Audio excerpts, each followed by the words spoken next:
Selamat malam teman-teman dan Mas sekalian. Perkenalkan, nama saya Muhammad Yahya Wijaya dari program studi Teknik dan Manajemen Lingkungan Sekolah Vokasi IPB University. Nah, saya juga Ya. tidak sendiri di sini. Saya juga bersama kelompok saya, yaitu Faro Islamiyah dan Safwan Khalid, selaku teman sekelompok kita dalam kegiatan malam ini. Oke, Hmm. boleh Mas untuk memperkenalkan diri terlebih dahulu? Oke, thank you nih atas kesempatannya. Pas awalnya sih eh, kakaknya Yahya itu ngubungin saya kan. Katanya adanya punya project gitu. Nah, terus bersedia atau enggak gitu kan. Ya, saya bersedia di jam segitu gitu kan. Untungnya lagi kosong gitu. Nah, untuk saya sih Rizky Fauzan ya, tapi bisa dipanggil Fauzan tiap harinya. Sekarang saya kerja di Laboratorium Lingkungan PT Jababeka ya, sudah hampir 4 tahun. Cukup lama gitu kan. Biasanya kan Gen Z setahun pindah gitu kan. Saya cukup orang loyal gitu. Nah, udah sih segitu. Terus kalau dari background pendidikan, awalnya saya analis kimia di AK Bogor, D3-nya, terus lanjut ke S1 Teknik Industri di Presiden University ya, karena kan dekat dengan kantor. Udah.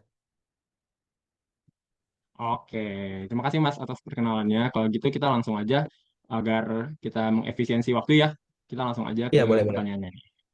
Oke Mas, apa yang membuat Mas tertarik nih bekerja di bidang lingkungan itu sendiri, terutama di tempat Mas sekarang? Oke, sebelumnya sih saya banyak banget ya isu terkait lingkungan yang menjadi eh, yang dibahas gitu kan di global. Nah, gara-gara lingkungan ini, jadi saya tertarik itu isu-isu lingkungan. Nah, terutama terkait sustainability gitu kan, keberlanjutan. Nah, biasanya itu langsung berimpact pada dampak dan kualitas hidup masyarakat luas gitu kan.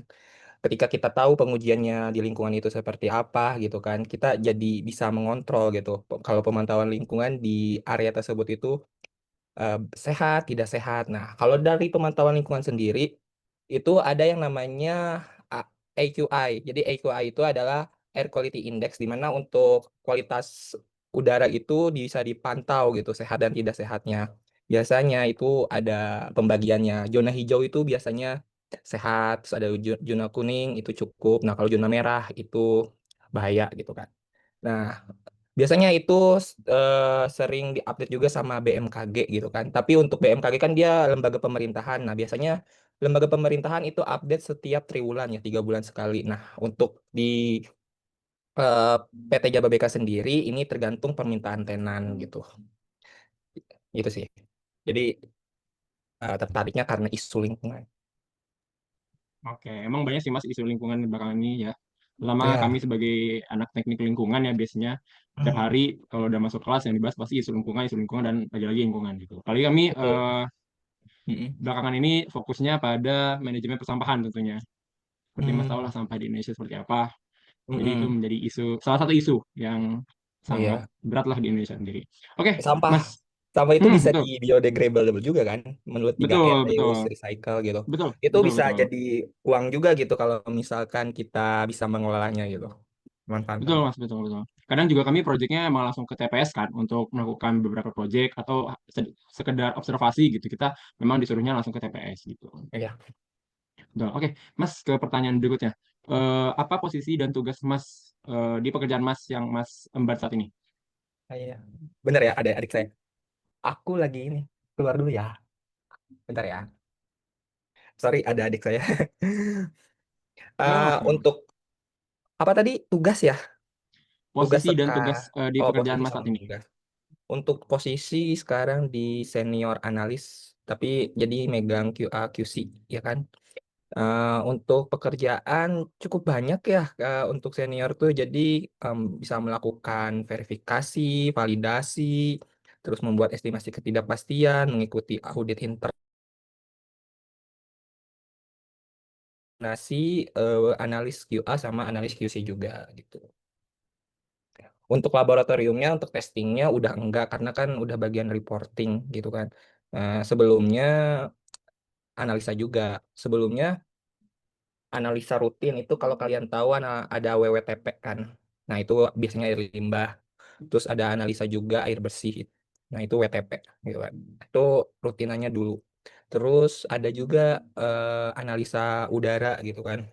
Nah, itu analisa udara Menurut PPRI ya nomor 22 tahun 2021 itu ada 10 parameter yang diwajibkan gitu kan. Nah, kalian cari sendiri itu. Cuman untuk di laboratoriumnya sendiri secara indirect itu SO terus amonia dan H2S gitu. Untuk di luarnya directnya gitu kan pengambilan langsung samplingnya itu NO2 dan oksidan atau ozon tiga gitu ya. Nah, itu sih untuk gasnya gitu kan. Ada juga yang terkait organiknya itu menggunakan karkol itu ada NMHC ya kan. Non metil hidrokarbon itu kita terus ada juga CO karbon monoksida gitu kan. Nah, itu sih pembannya sekarang seperti itu. Oke, emang sih kita juga di mata kuliah kami juga ada belajar tentang hukum dan kebijakan lingkungan, di mana setiap apa yang kita lakukan tentunya harus berdasarkan dengan baku Standar mutu ya. yang ada ya. Betul, standar baku mutu, termasuk yang PPRI nomor 22 tahun 2021 itu. Oke, Ya, Mas, kita lanjut ke pertanyaan berikutnya nih. oke. Eh, di bidang lingkungan tentunya nih, pelatihan atau skill apa yang harus dikuasai? Mungkin Mas bisa berbagi kepada Untuk kami skill ya sebagai di mahasiswa lab teknik lingkungan. lingkungan. Betul, betul. Skill itu eh terkait pengolahan data kali ya, analisa data lingkungannya itu di inputnya biasanya menggunakan Excel sih, basic gitu kan. Cuman kita harus tahu gitu kan, estimasi ketidakpastian tuh root cause-nya gimana, akar penyebabnya, bikin formulanya gitu kan, sumber ketidakpastiannya seperti apa. Nah itu kan, pertama itu menggunakan Excel simple tapi isinya bikin kepala puyeng gitu kan. Yang kedua itu ada juga yang menggunakan pengolahan data Minitab atau SPSS. Nah, itu lebih pengolahan data kita bisa mendapatkan hubungan korelasi biasanya antara absorbansi dan konsentrasi gitu kan. Itu kan kita bisa melihat gitu kalau kita menggunakan instrumentasi spektrofotometri, terus instrumentasi HPLC, GCMS gitu kan. Itu kan kita mendapatkan nilai R kan atau koefisien korelasi gitu kan. Ada R kuadrat juga koefisien determinasi gitu kan. Nah, itu kita bisa mengetahui di situ dan itu ada namanya persyaratnya juga kan. Nah, di prasyaratnya itu kita harus memenuhi. Nah, dari deret yang kita buat. Jika prasyarat itu kita tidak apa ya namanya tidak memenuhi berarti ada yang salah nih di preparasi kita gitu sih. Terus yang kedua itu terkait peraturan perundang-undangan ya. Kayak biasanya nih kalau Jababeka itu kan kawasan industri ya kan. Nah, ada namanya kawasan industri sendiri itu punya kepatuhan sendiri gitu kan. Di mana seluruh tenan atau seluruh perusahaan yang ada di kawasan industri Jababeka itu harus mematuhi aturan regulasi yang ada di Jababeka, khususnya di lingkungan gitu kan. Sebelum PT itu berdiri gitu kan di kawasan Jababeka, itu harus dia melengkapi izin lingkungannya. Nah, kalau misalkan nggak ada izin lingkungannya kita stop produksinya. Artinya si PT-nya itu nggak bisa berjalan gitu kan. Nah, nama peraturannya itu di Jababeka itu namanya Estate Regulation. Jadi semua PT yang ada di Jababeka itu eh, pengelolaan air limbahnya itu masuk ke pipa. Jadi ada namanya IPAL. Nah, IPAL-nya perusahaan itu masuk ke IPAL-nya kita yang di WWTP. Jadi diakumulasikan itu ada PT Tekstil, ada PT Manufaktur, ada PT Oil, jadi masuk semua ke situ gitu kan, ke daerah inlet WWTP gitu kan. Nah, itu untuk air limbahnya. Untuk air bersihnya, kita juga ada yang namanya bisnis WTP kan, water treatment ya gitu kan, plan. Nah, di situ kita bisa mensuplai juga supply dari kita plannya ke PT-PT itu. Karena kan nggak mungkin dong produksi kita nggak butuh air bersih gitu, pasti butuh gitu kan. Oke, itu terkait itu yang kedua peraturan. Yang ketiga, kita namanya laboratorium lingkungan kita harus terregistrasi di Komite Akreditasi Nasional. Buat apa? Buat menunjukkan kredibilitas bahwa hasil uji kita ini diterima sama tenan. Kalau misalkan tanpa adanya kredibilitas itu dari kan, kalau kita belum terakreditasi, kita nggak dapat pelanggan atau tenan itu gitu kan. Dan hasil uji kita juga tidak dipercaya sama si tenan atau itu gitu kan. Itu. Jadi kita harus melakukan audit lingkungan. Nah, audit lingkungan ini biasanya dilakukan oleh kan ada dua. Eh, ada yang surveillance itu setiap satu 1,5 tahun sekali gitu kan. Jadi 1 tahun setengah itu harus audit eksternal gitu kan. Terus per 5 tahun kita harus namanya reakreditasi. Bedanya apa? Kalau surveillance itu 1 tahun setengah kita hanya di sampling doang apa namanya parameter yang dia tanyakan dari auditornya ke kita auditi gitu kan. ini parameter ini dan waktunya lebih singkat, biasanya cuma 2 hari. Nah, kalau yang reakreditasi ini seluruhnya ditanyakan semua parameter akreditasi gitu kan. Apakah analis yang memegang parameter itu dan apakah senior analis yang membimbing atau mengajari mengawasinya itu bisa bekerja sama dengan baik dan sesuai dengan prosedur SOP gitu kan. Nah, itu dilihat gitu. Jadi reakreditasi itu lebih ribet sebenarnya. Karena banyak persiapan yang harus ini, baik dari segi dokumen gitu kan, terus mental juga gitu kan. Kita kan nggak tahu ya auditor, ada tuh satu auditor cewek itu ibu-ibu yang sukanya marah-marah juga, itu ada juga gitu kan.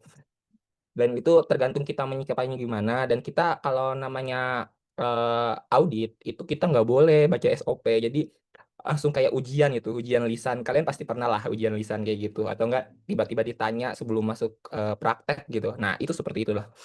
Jadi kayak ujian dadakan. Terus yang keempat yaitu ada namanya manajemen limbah, manajemen air bersih gitu.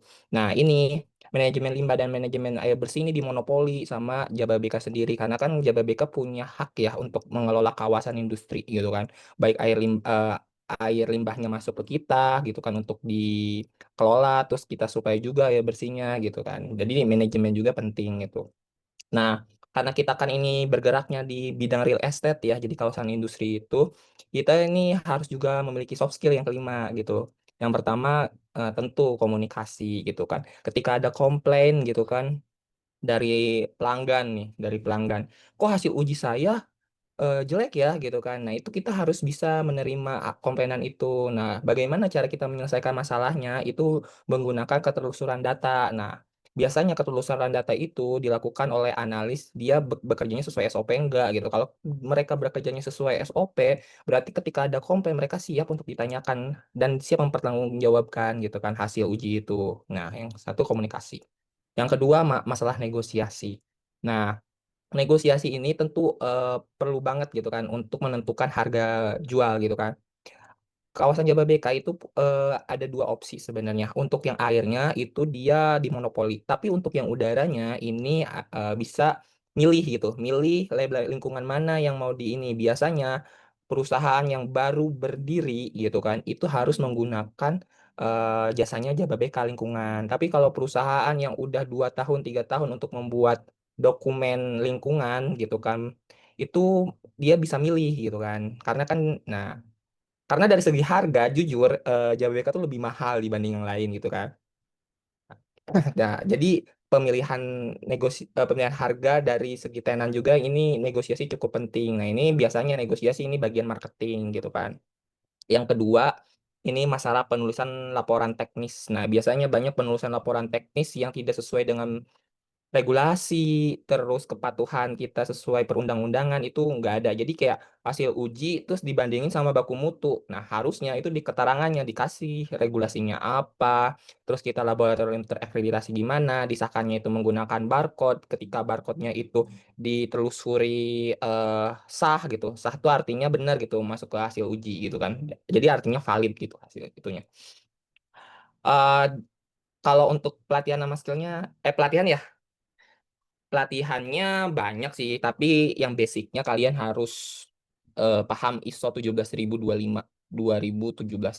Itu karena basic banget untuk kita yang bekerja di laboratorium gitu kan. Itu kan terkait LMS ya, Laboratory Management System gitu kan. Di situ kita belajar terkait konteks manajemen, terus sumber daya, terus keabsahan hasil uji, audit internal dan eksternal. Tapi untuk analis yang masih baru itu biasanya mereka tidak tidak terlalu ke dokumen ya karena mereka harus belajar dari awal testing gitu kan. Jadi mereka nggak ikutan audit untuk yang dokumennya di mereka cuma ikutan auditnya bagian yang witnessnya. Witness tuh artinya si auditornya pengen lihat gitu, dia mampu nggak ya buat deret saya liatin dari awal mipet deret sampai baca absorbansi R-nya bagus gak gitu kayak uji kom. Nah, kalian nanti kalau uji kom kayak gitulah, itu semacam audit gitu. Oke, terus pelatihan selanjutnya biasanya verifikasi dan validasi gitu kan. Verifikasi itu metode untuk mengonfirmasi apakah metode itu tuh yang udah ada itu bisa nggak dikonfirmasi sama kita gitu metodenya. Artinya konfirmasi itu bagaimana sih? Artinya konfirmasi itu Jadi ketika ada pergantian analis, misalkan analisnya resign nih gitu kan, si A resign. Nah, kita masuk nih ke B, tapi kita belum belum sama sekali ngerti gitu apa itu verifikasi gitu kan. Nah, biasanya itu ada namanya senior analisnya nanti ngasih tahu oh ini gitu kan. Nah, verifikasi itu artinya metodenya sudah ada di SNI. Nah, kalian cuma buat sesuai SNI. Nah, gitu, mengkonfirmasi doang buat beret gitu kan. Terus ada yang namanya juga validasi. Biasanya kalau validasi ini ada perubahan SNI atau perubahan reaksi biasanya. Kalau jadi metode SNI-nya berubah gitu. Ada kalau enggak SNI-nya sama, tapi kita beli bahan kimianya beda nih. Yang satu anhidrat, yang satu hidrat gitu kan. Nah, itu perlu divalidasi. Karena hidrat sama anhidrat itu ngaruh gitu kan ke deret kita gitu kan. Nah, itu harus divalidasi. Bedanya verifikasi sama validasi apa? Ya itu, kalau verifikasi metodenya sudah ada, dan kalau validasi ada perubahan metode gitu. Terus pelatihan apa lagi? Estimasi ketidakpastian. Nah, ini tentu estimasi ketidakpastian itu perlu banget karena ada di ISO 17025 di klausul 7.7 ya. Itu perlu banget karena apa? Karena nanti auditor nanya, kalian bisa estimasi ketidakpastian nggak gitu kan? Estimasi ketidakpastian tuh pasti kalian udah belajar? Udah belajar belum estimasi ketidakpastian? Belum, kita belum sampai ke situ karena Oh, masih belum dasar. belajar. Oke. Estimasi ketidakpastian tuh nanti kalau ini ya di ini aja dikasih tahu aja. Tahapannya tuh banyak. Pertama, kita ngelihat dari SNI. Nah, dari SNI itu kita dapat rumus nih, misalkan rumus kadar. Nah, rumus kadar kita kita bisa identifikasi tuh, misalkan penentunya apa volume dan ini. Nah, dari situ kedua kita menentukan fishbone. Fishbone tuh tulang ikan ya. Jadi tulang ikan itu kita mengidentifikasi sumber ketidakpastiannya apa. Misalkan ada faktor pengenceran, ada pengulangan metode, terus ada penimbangan gitu kan. Terus ada labu takar atau peralatan lainnya gitu yang mempengaruhi hasil uji itu gitu kan. Habis dari situ mengidentifikasi beberapa misalkan ada 5. Nah, kalian harus namanya menghitung masing-masing itu berdasarkan sertifikat kalibrasi. Nah, sertifikat kalibrasi ini juga dicek gitu kan di ISO 17025 di klausul 6.2 terkait peralatan gitu kan. Nah, ini dicek sertifikat kalibrasinya masih berlaku nggak? Soalnya di sertifikat kalibrasi ini ada namanya expire date gitu kan. Dia bisa berlaku sampai segini dengan keabsahan hasil uji segini. Apabila kita tidak melakukan sertifikasi itu apa namanya peralatannya itu berarti hasil uji kita belum tentu dianggap valid sama auditor gitu kan. Oke, gitu. Itu estimasi ketidakpastian. Habis itu dari kelima itu pasti beda satuan dong. Faktor pengenceran gak ada satuan ini kita gabungkan. Tujuan digabungkan untuk apa? Untuk mendapatkan hasil yang satuannya sama gitu kan. Dari hasil yang sama kita bisa memperoleh ketidakpastian diperluas gitu. Dari situ kita bisa melaporkan eh, laporan kita tuh berapa. Nah, terus pelatihan apa lagi? Yaitu kalibrasi peralatan. Nanti kalibrasi peralatan itu sama aja, cuman kalibrasi peralatan itu kita lebih ke alatnya. Jadi alat tuh sebagai objek gitu kan. Nah, ini misalkan kalian coba lihat di labu takar. Nah, labu takar kalian di lab itu kan biasanya ada 50 plus minus 0,05 gitu kan. Nah, kalian kalau misalkan kalian pengen teliti itu 0,5 itu gitu kan. Nah, kalian nanti bisa pakai kalibrasi peralatan. Bener nggak ini gitu 0,5 gitu kan. Saking kita ininya ya. Tapi nanti kalian juga belajar kok tentang kalibrasi peralatan kalau biasanya sih itu analis kimia ya. Kalau lingkungan paling regulasi ya kepatuhan gitu kan. Soalnya ada anak IPB yang magang di Jababeka, anak analis kimia semester berapa Analis ya? kimia, analis kimia Iya, soal vokasi, Mas. iya, Oh, D oke, D3 oke. atau D4 ya, pokoknya cewek deh namanya Hafsah. Nah, Hmm, nah itu semester akhir kayaknya deh. Dah, hmm. terus udah sih pelatihannya tadi cuma 4 itu. Sama ISO 9001 itu terkait mutu. Jadi nanti dari mutu itu kalian harus belajar quality control, membuat eh control chart gitu kan. Itu pengolahan data statistik lagi. Oke, lanjut. Ya Mas betul kalau dari program studi kita sih kalau sering ke lab tuh atau praktikum lah apapun praktikumnya jenis praktikumnya pasti membahasnya tentang regulasi ISO juga dan PP PPLH terus PP Perda pokoknya semua yang berkaitan sama peraturan lingkungan itu sih. Kalian boleh nanya kok yang dua ini, sok boleh nanya. Jangan diam aja. Nanya aja. Masalahnya sudah punya job desk-nya masing-masing Mas kita udah Oh punya gitu. job desk. Oh Iya, oke oke. Nggak paling kalau takutnya mau saya Q&A ngomong nanti kita terus gitu kan. hmm, Jadi nggak ngasih kalian kesempatan buat nanya. Saya takut itu aja sih. Nggak apa-apa sih Mas, nanti emang kita beres dari pertanyaan ini, baru kita boleh kalau masih ada waktunya kita saling Q&A lagi gitu di luar dari wawancara ini. Oke, oke, oke. Oke, lanjut Oke, next. kita lanjut ya ke pertanyaan berikutnya. Tadi Mas di awal sempat menyebutkan soal instansi BMKG ini. Nah, boleh tahu nggak sih Mas kalau misalnya profesi yang Mas emban saat ini tuh berhubungan langsung atau tidak kepada salah satu instansi, termasuk BMKG tadi atau gimana? Bisa. Itu kita bisa melaporkan. Jadi setiap kawasan industri itu ada namanya proper. Jadi program pemerintah itu untuk terkait isu lingkungan, karena kan kita mau net zero emission ya, gitu kan, di tahun 2045 gitu kan, di mana karbon monoksida itu harus nol dan semuanya pokoknya net zero gitu kan. Nah itu setiap kawasan industri itu harus apa ya namanya, melaporkan pemantauan lingkungan di kawasan industri tersebut melalui proper itu gitu kan. Nah dari proper itu biasanya kawasan industri itu bisa dicap gitu. Oh ini kawasan industrinya patuh gitu kan, terus sehat gitu kan. Nah proper yang bagus itu proper yang warnanya emas gitu. Nah, itu yang proper emas tuh bisa dibilang ada beberapa perusahaan doang yang ini gitu kan. Biasanya sih Pertamina gitu kan. Nah, untuk Jababeka sendiri propernya di bawah emas yaitu hijau. Hijau. Ya, menuju emas sih, teman agak sulit karena kalau emas itu ada 150 parameter dokumen yang harus benar-benar dipenuhi. Nah, sedangkan Jababeka ini baru 100 gitu kan. Nah, itu kan cukup ribet ya, nambah beberapa ke 50 juga nambah ribet gitu kan. Nah, gitu. Terus untuk BMKG ini juga ada terkaitannya. Kita bisa melaporkan kalau misalkan ada salah satu perusahaan yang di Jababeka ini tidak patuh gitu kan. Misalkan nih si asap cerobongnya tuh hitam gitu kan. Jadi dia tidak melakukan pemeliharaan maintenance si cerobong asap itu gitu kan. Tapi si pemeliharaan itu tuh kan mengeluarkan asap hitam gitu kan. Nah, Jababeka itu namanya ngasih SP. SP-nya ada 3 tahap gitu kan. SP 1 oke, SP 2 masih dilanjutkan, SP 3 masih belum patuh, kita langsung laporkan ini ke KLHK. Dari KLHK juga nanti BMKG juga bisa mereport apa ya namanya, kalau perusahaan ini bisa dikatakan tidak baik gitu kan. Tapi biasanya itu tidak dipublikasi gitu kan. Karena perusahaan sendiri kan nggak mau langsung ditutup ya gitu kan. Nggak kayak ini nggak sehat nih buat karyawannya yang bekerja di tempat. Tapi untuk menutup perusahaan itu tidak semudah itu gitu kan.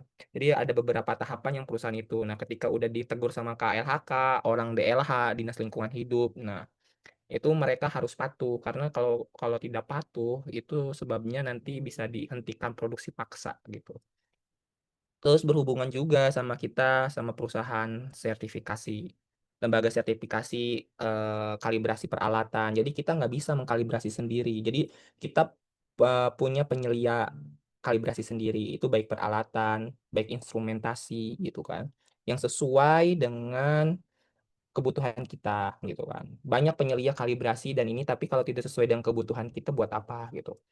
Misalkan kita punya instrumentasi pembacaan portable di 352 nanometer untuk ozon gitu kan di lapangan. Tapi di penyelia itu dia menyediakan akreditasinya bisa kalibrasi peralatan dimulai dari 400. Artinya 352 ini kurang dari 400. Nah, itu nggak masuk sesuai kebutuhan kita maksudnya gitu. Nah, itu lembaga sertifikasi kalibrasi. Yang kedua, lembaga uji profisiensi. Nah, uji profisiensi ini perlu dilakukan gitu kan, setahun tuh 2 kali. Nah, apa sih uji profisiensi itu? Jadi uji profisiensi itu program yang dibuat oleh suatu lembaga uji gitu kan. Nah, laboratorium ujinya ini yang udah punya sertifikasi di kan juga gitu kan. Nah, nanti dia dia tuh punya blank sampel di mana itu bisa diikutin beberapa lab lingkungan. Nah, nanti hasil beberapa lab lingkungan itu biasanya uji proficiency itu 1 bulan sekali gitu kan. Nah, dalam waktu nggak 1 bulan sekali, maksudnya dalam waktu 1 bulan gitu kan. Dalam waktu 1 bulan itu hasilnya udah dikumpulkan. Nanti dari 30 lab misalkan di lembaga uji profisiensi itu dilihat nih hasilnya sesuai dengan target gak gitu. Nah, nanti misalkan targetnya 30 ppm. Kita dapatnya 29,8.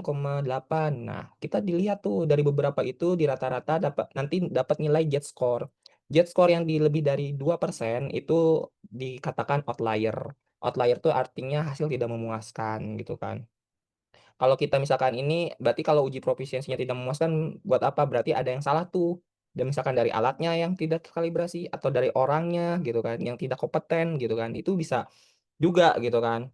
Kita misalkan jadi uji proficiency itu kita bayar ke lembaga itu karena dia kan buat sampel, blank sampel. Nah, misalkan blank sampelnya buat parameter amonia, buat air, fluoride gitu kan. Nah, itu udah mereka udah tahu hasil ujinya gitu. Ah, konsentrasinya segini. Nah, hasil ujinya dia dibagikan ke pesertanya lab lingkungan itu.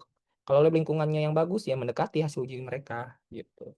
Itu ada lembaganya namanya ada lembaga uji profisiensi. Kita juga pernah kok uji profisiensi sama IPB, ada lembaga IPB yang lembaga uji kalau nggak salah laboratorium ujinya, dia buat semacam uji profisiensi setahun sekali gitu. Kita ikut gitu kan. Ada parameter logam, ada parameter ini gitu kan. Tapi overall bagus hasilnya maksudnya gitu kan. Nggak yang jelek gitu. Nah, terus untuk berhubungannya lagi kita ya sama perusahaan swasta, ya itu sebagai tenan kita gitu pasti. Udah. Oke, baik, baik, Mas. Oke, ke pertanyaan berikutnya ya, Mas ya. Mhm. Sejauh mana pekerjaan Mas ini berdampak terhadap lingkungan atau ke masyarakat tentunya? Cukup ini sih, cukup krusial. Jadi kalau misalkan ada jadi Jababeka tuh kawasan industri yang diisinya juga ada perumahan. Nah, perumahan dulunya tuh ada perumahan desa sama sekarang ada perumahan buatan Jababeka gitu kan. Kan estate gitu kan. Nah, biasanya perumahan desa ini yang kena dampak paling signifikan karena apa? Karena dia tidak tidak kena suplai air bersihnya. Karena kan kalau kamu kena mau disuplai itu harus bayar ya, sedangkan orang kampung nggak mau bayar gitu kan. Nah, beberapa dampak itu pun harus kita pantau gitu kan di daerah pemukiman warga juga gitu kan. Baik secara kualitas airnya, udaranya, karena kan itu hasil dari impact pembuangan limbahnya mungkin ada pipa yang ini atau berisik gitu kan malam-malam sip gitu kan ininya berisik mesinnya atau enggak mobil trontonnya datang kan berisik gitu kan pokoknya berisik. Nah itu kan ganggu gitu kan ganggu istirahatnya warga atau aktivitas warga. Nah itu ini ya ketika hasil ujinya air di pemukiman warga itu jelek gitu kan nanti si warganya komplain ke kita gitu kan. Yang membuat laporan ini siapa? Nah, biasanya yang selalu ditanyakan adalah senior analisnya. Ini kamu bener gak ini? Coba kamu cek dulu ketelusuran datanya. Nah, ketelusuran datanya saya cek ke analisnya kerjanya gimana, hasilnya gimana, terus secara data primernya gimana. Nah, oke, habis itu. Jadi pekerjaan saya cukup krusial sih untuk ini karena kan berkaitan laporan walaupun reporting tapi kan tanggung jawabnya cukup gede gitu. Oke, baik, Mas. Apalagi soal lingkungan yang pasti tentunya berdampak pada lingkungan juga dan juga kepada masyarakat juga tentunya ya, Mas ya. Betul, betul, betul, betul. Oke, tadi kita ke pertanyaan berikutnya terkait komunikasi ya, Mas. Tadi yang Mas sebutkan. Mhm. Nah, cara membangun networking di bidang lingkungan, Mas, gimana nih Wah, dari Mas sendiri? networking. Networking biasanya ini lebih tepatnya kalau dari lab sendiri ya, saya sendiri itu ketika secara internal, jadi networkingnya sesama departemen, kita misalkan butuh bahan kimia gitu. Itu cara komunikasi kita ke departemen purchasing harus sesuai prosedur kan. Nah, terus ketika ada yang masalah urgent tapi purchasing ini gitu kan. Biasanya departemen purchasing itu kenapa sih kerjanya lambat sedangkan kita butuh bahan kimianya cepat gitu kan. Nah, itu gara-gara tim purchasing itu di mana dia pengen dapat penyelia yang harganya paling murah. Biasanya mereka harus compare dua, dua penyelia yang produsennya itu lebih murah. Nah, itu yang bikin lama. Yang kedua, masalah antrian. Nah, antrian bahan kimia itu misalkan kayak Merek, Supelco, itu bahan kimia yang cukup jarang dibuat. Maksudnya dalam setahun tuh pasti frekuensinya cuma 2 sampai 3 kali gitu kan. Sedangkan kita butuhnya banyak. Nah, antisipasinya untuk komunikasi kayak gini ada namanya pemantauan kartu stok. Nah, pemantauan kartu stok reagen ini biasanya diisi sama analisnya ketika dia udah melakukan penimbangan, pemipetan, lalu dilaporkan ke saya. Nah, biasanya saya nggak sampai yang habis gitu. Jadi sisa satu botol sama saya langsung dilaporin gitu. Karena kan kita PO-nya nunggunya itu dari purchasing sampai barang datang itu 3 bulan gitu kan. Agak cukup lama kan. Makanya harus diantisipasi lebih awal gitu. Itu pertama secara internal ke departemen purchasing. Ada juga ke departemen yang bagian compliance kepatuhan. Nah, biasanya compliance ini mereka mau melakukan pemantauan berdasarkan lapangan. Jadi hasil ujinya ini dari laboratorium gitu kan, tapi secara lapangan yang monitoring di lapangan ke PT-PT pelanggan itu tim compliance itu. Misalkan, "Pak, ininya bocor pipanya," gitu kan, "ini mempengaruhi enggak?" Gitu kan. Dulu, PT Unilever di Jababeka misalkan bocor nih gara-gara air ipalnya bocor ya. Terus kan itu bau ya gitu kan. Nah, itu jadi compliance itu yang jadi jadi ke departemen compliance juga berpengaruh gitu ke lab. Terus yang terkait departemen plan. Departemen plan itu ada WWTP dan WTP. Mereka itu menghasilkan sampel berupa air limbah dan air bersih.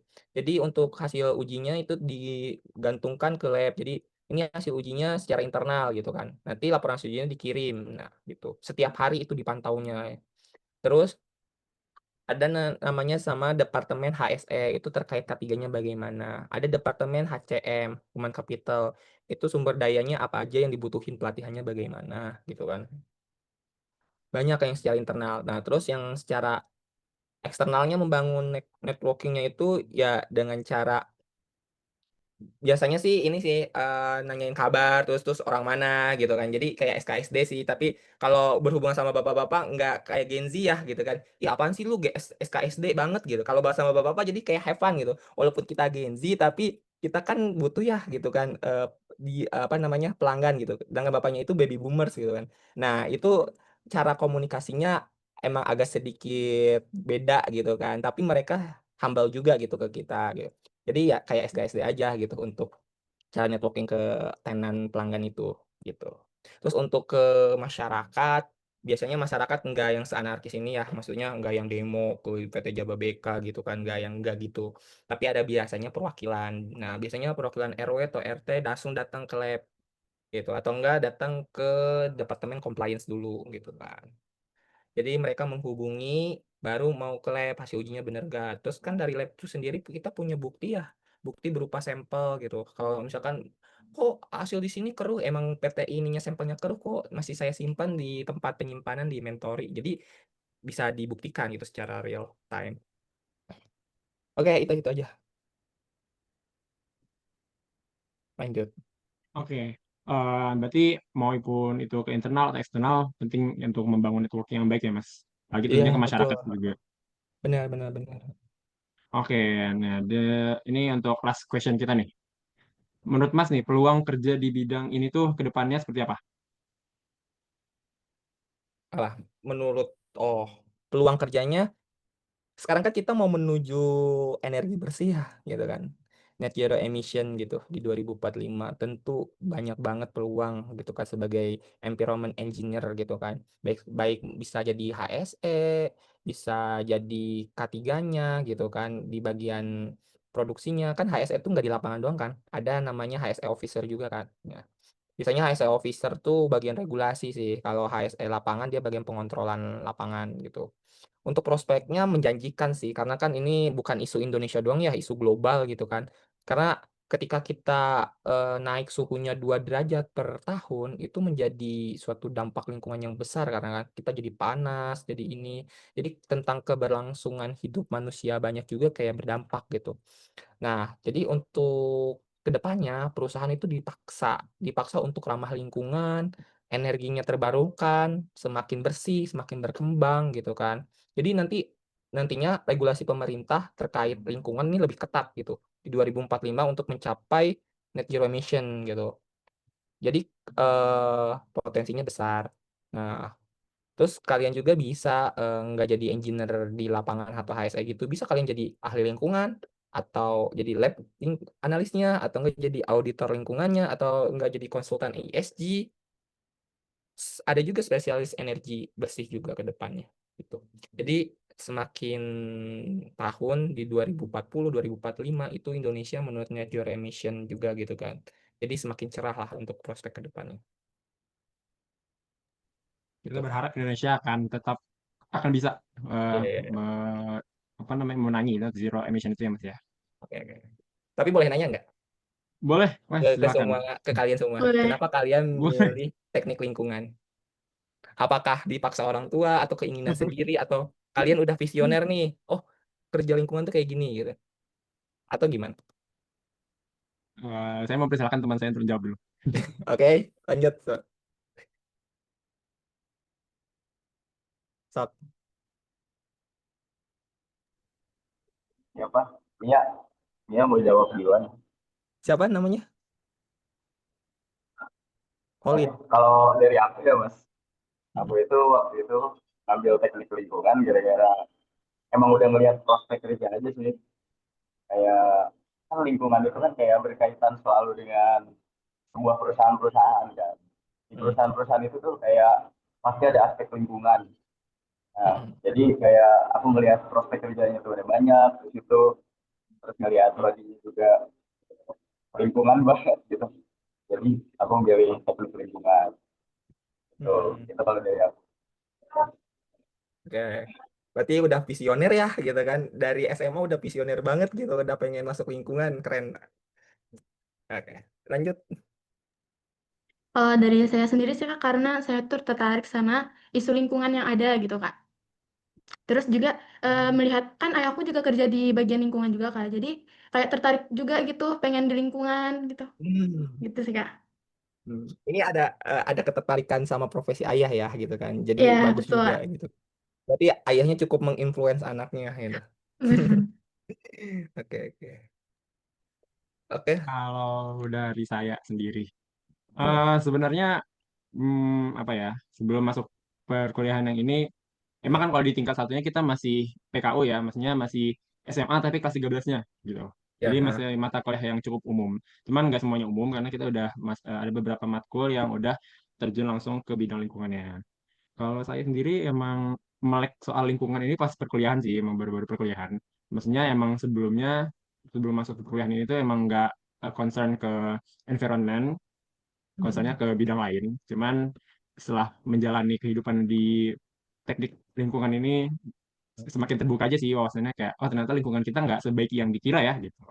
Dan buat saya sih cukup berdampak sama perilaku saya sehari-hari gitu, sebagai anak teknik lingkungan juga ya, dan teman-teman juga tentunya. Jadi eh, sudah mulai menikmatilah kehidupan-kehidupan di teknik lingkungan ini. Oke. Lebih aware berarti ya semenjak masuk Lebih anak aware. lingkungan jadi lebih aware gitu. Betul, betul, Oke, betul. menarik. Berarti kalian punya pendapat dan ini masing-masing ya terkait masuk teknik lingkungan gitu. Nggak yang kayak ya udahlah gitu kan masuk ke sini gitu kan. Nggak atau enggak opsi terakhir gitu. Kan ada juga yang kayak gitu gitu. Termasuk saya Ah masuk ya, kakak betul. itu opsi terakhir sih. Betul. Ada Betul. aja sih. Betul, betul. Jadi Teman-teman jadi kami juga kayak ada yang kayak gitu. maksudnya kayak udah terjebak di suatu sistem jadi ya udah gitu. Kita jalanin gitu, enjoy. Jalanin. Siapa tahu ini jalannya Tuhan gitu kan untuk membukakan Apa ya? rezeki Back kita burner gitu kali kan. ya. Eh, Biasanya kan manusia kan cuman hanya berencana gitu kan, sedangkan Tuhan kan punya jalan yang terbaik buat kita, kampanye ya. itu Iya. betul. Ada yang apa sih lebih, mungkin ada beberapa teman kita yang ngira kayak kayaknya jurusan ini back burner sih. Kayak gitu sih. Baik Mm-mm. benar. Ya, Oke banyak Mas, banyak ya. Oke. pertanyaan Oke. kita udah selesai. Oh, Saya ucapkan terima kasih banyak Mas udah mau membantu tugas kami. Mm-mm. mm. Jadi alhamdulillah udah Itu beres pertanyaannya. yang di Mm. Word tuh apa ya? Yang di Word Yang tuh di apa? Word itu ya, jadi kebetulan dari asisten, maaf, dari dosen kita juga Hmm. meminta term of reference. Ini sih berkaca pada kakak tingkat kami untuk membuat tour of reference ini. Cuman Hmm. ini belum dipastikan lagi oleh dosen terkait maunya seperti apa.